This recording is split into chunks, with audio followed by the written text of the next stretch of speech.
சொல்ல போனா சட்டமன்றத்தை கிட்டத்தட்ட ஒரு சினிமா தியேட்டர் மாதிரி ஆக்கிட்டாங்க. இன்னைக்கு விசில்லாம் அடிக்க ஆரம்பிச்சிட்டாங்க. மினிஸ்டர்லாம் டான்ஸ்லாம் நேரத்தில் ஆட ஆரம்பிச்சிருவாருன்னு நினைக்கிறேன். பாட்டெல்லாம் போட்டு ஐட்டம் சாங்லாம் போடுவாங்கன்னு. அவர் உள்ளே நுழைகின்ற அந்த காட்சியை பார்க்கும் பொழுது ராஜாதி ராஜ மார்த்தாண்ட சாமானிய மக்களை கை தூக்கிவிட இரண்டாம் கலைஞர் பராக் பராக் பராக் என்று சொல்லுகின்ற ஒரு உணர்வோடு தான் இந்த கதை நான் பார்த்துக் கொண்டிருக்கின்றேன். ஆருயிர் உதயநிதி அவர்களே, நீங்கள் நடித்ததோ ஒரு கல் ஒரு கண்ணாடி. ஆனால் நீங்க வீசிய ஒரு செங்கல் கடந்த ஆட்சியை அல்லவா உடைத்து வீழ்த்தியது. நீங்கள் நடித்ததோ கெத்து. நீங்கள் தான் தமிழ்நாட்டின் சொத்து. எதிரிகளை தனது சிரிப்பால் நண்பேண்டா என்று சொல்ல வைக்கும் அன்பன் நீங்கள்.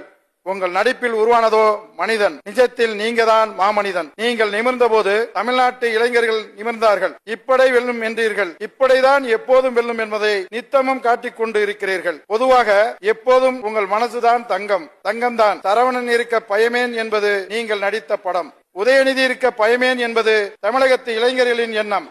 நெஞ்சுக்கு நீதியின் பாத்திரம் என்ற நடிகர் மட்டுமல்ல, நீங்கள் நெஞ்சுக்கு நீதியின் அடுத்த பாகமாகவே வாழ்கிறீர்கள். மாமன்னன் அடுத்த படம் அல்ல, தமிழ்நாட்டின் வருங்கால மாமன்னன் தாங்கள்தான். எங்களின் இதயங்க வந்த உதயமும் நிதியுமான இளைஞரணி செயலாளரை உங்களை வணங்குகிறேன்.